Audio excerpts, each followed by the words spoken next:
Hello everybody, welcome back to the channel. So in today's video, we are going to be talking about the match between Barcelona and Dynamo Kyiv. And in this game, Barcelona has won against Dynamo Kyiv 1-0 at the Camp Nou. Now, first things first, I know that Barcelona has achieved the 3 points. I know that receiving these 3 points were very important, but just because Barcelona has won against Dynamo Kyiv in this game, which again ended in a 1-0 win, that does not mean that Barcelona have played well. Barcelona in this match had a horrendous display, a display that we did not even expect coming from Koeman's Barcelona. Like what we have seen in that match between Barcelona and Valencia, we thought that we were going to get the exact same energy, but we didn't. In this match against Dynamo Kyiv, it was a very horrendous display, and I'm going to be starting with the starting 11. If we look at the starting 11 here, we can see that Koeman had one of the most upsetting and questionable starting 11s that we have yet to see in this season. Like, why would you start a player like Luke de Jong? Why would you start Luke when you had Sergio Aguero in your bench and Memphis Depay, who was playing as a left winger but could have played as a number 9? But I know why, right? I know why Koeman decided to use Luke de Jong in that front three and use him as the striker. It is because he knew that Barcelona's main game plan was to basically just cross into the box and hope for the best.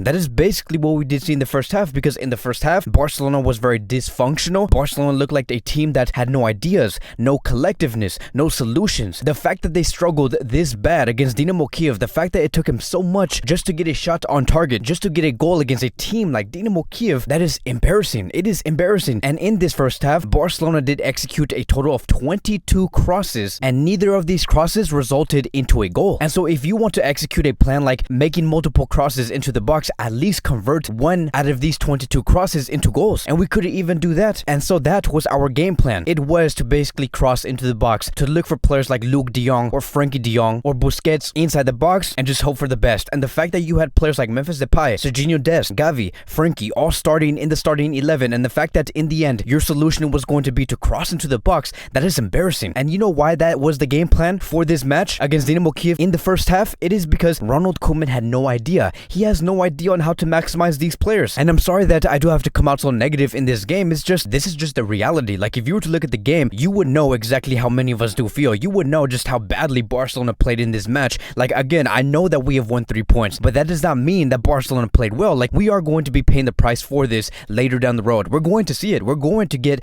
punished for playing in this way. And there were so many moments in this match where Luke de Jong received the ball right outside the box, and he was always questioning, what am I supposed to be doing next? Who am I supposed to be passing it to? And there were players like Mingueza, Frenkie de Jong, Busquets always complaining and saying, what are you doing? Like, pass it to us. Like, look what we're trying to do here outside the box. Like, do you not have any clue on what we're supposed to do? And so you can just see those complaints going back and forth, and it just shows you that there was a lack of a real plan. And so on the 30th minute, we saw Serginho Dest take a shot, and according to Goal, they have stated that Barcelona have registered their first shot on target in the current edition of the Champions League, which really does show you just how badly and how inefficient Barcelona actually is. And we knew the goal was going to come. Like, we knew that the way that Barcelona was playing, we knew that Barcelona was going to score at least maybe 1 goal. But we knew that as soon as Barcelona were going to score that goal, that was not going to make up for what Barcelona was doing or displaying on the field. And that is exactly what we saw on the 36th minute. We saw Gerard Piqué score the goal, but again, it was a moment where the fans nor the players should be celebrating. Like, if I was the one who scored the goal inside the box and I was Gerard Piqué, I would literally pick up the ball from inside the net and take it all the way into the middle of the pitch and start the game again, and not even hesitate on trying to celebrate with the fans. Like, we shouldn't be celebrating in this way, and especially when you are displaying something like this. And so the fact that Gerard Piqué had to be that one player to score the goal for Barcelona, after seeing that Luke de Jong has failed inside the box, after seeing like players like Frenkie de Jong or Busquets or Serginho Dest all fail to score inside the box, that is embarrassing. Like, why do I feel like Gerard Piqué is a much better striker than Luke de Jong? Like, how badly did that quote age from what Koeman did say about 4 to 5 weeks ago when he said that Luke de Jong is much better than Neymar inside the box? Like, really? You really had to say that before he even had his debut at Barcelona? And so besides that, this goal coming from Gerard Piqué was Barcelona's first Champions League goal since Messi scored his goal up against PSG in Paris back in March. And so overall in the first half, this game was asking for Ansu Fati to make a difference. This game was asking for Coutinho to come into this game and just look for those shots and potentially make a goal. As a matter of fact, this is exactly what Koeman needed. Koeman needed these players like Ansu Coutinho to come into this match and basically rescue Koeman, because he needed the individual players and individual performances in order to get the 3 points in this game, or to have a very good game and score more than 2 goals. Koeman needed those players. Koeman could not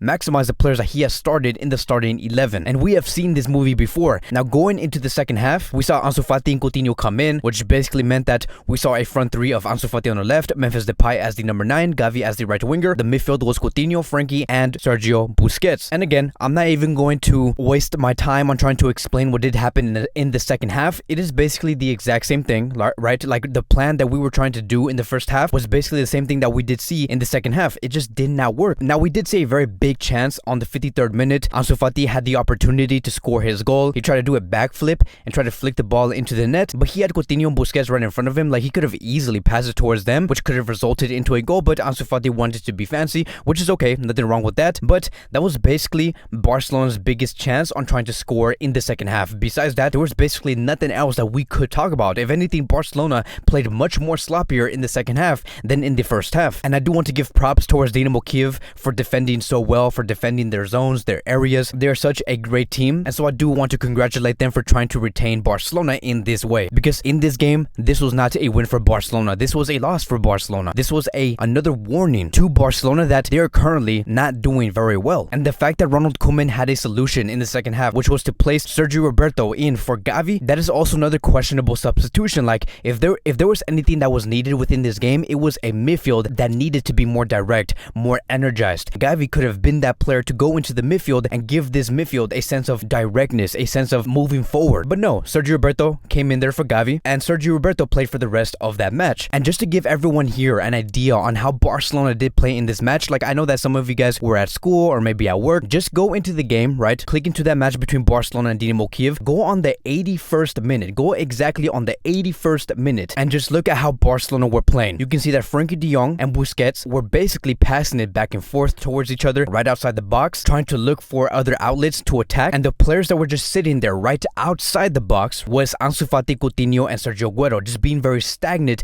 outside the box. There was no movement. Like, if there was one thing that needed to happen between the 81st minute to the 82nd minute, it was for either Ansu Fati or Coutinho or Aguero to check in for Frankie or Busquets, because they needed to pass it towards someone. And that is the biggest problem, right? That is the biggest problem with Ronald Koeman's Barcelona, is that he demands these players to be very stagnant, to be in just one position, to not move everywhere, pass as fast as possible. Like, we just don't see any of that. And you know what's the worst thing from all of this? I haven't even begun talking about what is the worst thing from this match, is the fact that everything that Ronald Koeman has been asking for over the past 9 to 10 months, like, for example, he needed a center forward, he needed wide wingers on the right flank and on the left flank, he needed healthy players overall. He got exactly that in this game against Dynamo Kyiv at the Camp Nou. He had every opportunity, every chance to give out a great performance. He was given center forwards like Aguero, Luke de Jong. He was given wide wingers. You had the Mir on the bench, who you did not play or not even thought about placing him on the field. You had Ansu Fati play on the left wing, but you demanded him to stay stagnant. You had very healthy players all around in this squad, but yet you still gave out a performance and a display like this on the field. So, like, what else, right? What other excuse are you really going to give now? Because you have everything that you have been asking for over the past few months. But that is it, right? Like, that is basically all I do have to say when it comes to this match. Barcelona's next game is going to be against Real Madrid. Can Barcelona pick it up? Yes, they can. Does Barcelona have the capability and have the players in order to give